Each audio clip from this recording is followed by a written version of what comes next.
Title: The 100-Year Sting.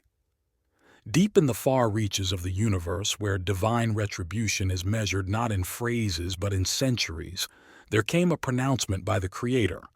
Let those who shed innocent blood and broke lives with cruelty be reborn, not as men, not as beasts, but as insects. Let them know the fear, the fragility, and the helplessness they once caused. Let them live and die 100 years as the lowest life, to come again and again until they learn. And so was created the curse of the mosquito. Chapter 1. The Rebirth. Sweat-soaked and shrieking with visions of his own demise, Daman Raut woke up. But his limbs were foreign to him, his fingers spindly, thread-thin. His body thrummed with a steady buzz. His vision was a whirlwind of unfamiliar hues. He floated above a puddle, catching sight of himself. A mosquito. Once a dreaded name in the underworld of violence, Daman was a contract killer. Ruthless and unremorseful, people disappeared where he tread. Children were left orphaned, women shattered.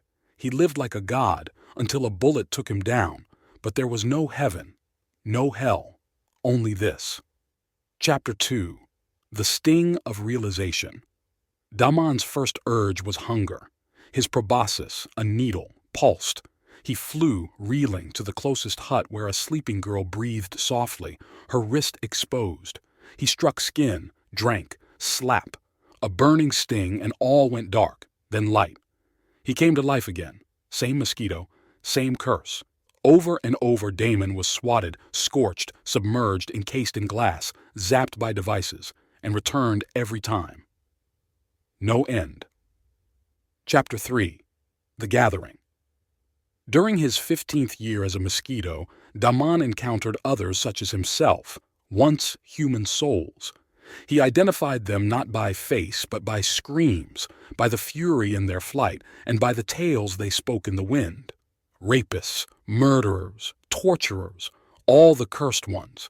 They lived in terror of children in sandals, of scented sprays and plastic traps. They became the very thing which they once crushed without care.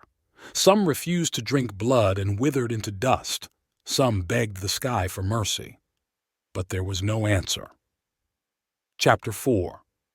The Change. One night, Daman found himself in a hospital ward. He landed near a boy riddled with tubes, weak and pale. Instead of drinking, he hovered. The boy's eyes fluttered open. "You're not going to bite me, are you?" he whispered with a sad smile. And for the first time, Daman felt something inside, a spark of shame, perhaps, or something worse, remorse. He stepped back. That night, he didn't feed, nor the one after. Other mosquitoes looked on, bewildered. Some guffawed, but gradually, others too refused. Chapter 5. The Judgment.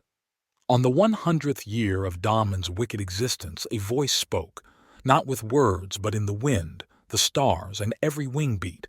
Measure of suffering is not in years but in understanding. You have known fear. You have lived as prey. You have exercised restraint. Daman's body went light, lighter than air. His wings dissipated. His vision went blurry. When he woke again, he was no longer a mosquito. He was a man, but not the same man. Epilogue. The man who feeds Daman now resides in a far-off village, nourishing orphaned children, nursing ill animals, and weeding gardens nobody cares about. He never speaks about who he used to be, but each evening he ignites a tiny lantern at his window, not to repel mosquitoes, but to lead them in, and when one alights on his skin softly, he allows it to sip. At times he says to it, "I know, continue," because he understands what it is to be cursed and what it takes to make it right, moral. Justice does not conclude with punishment. Sometimes it starts with it.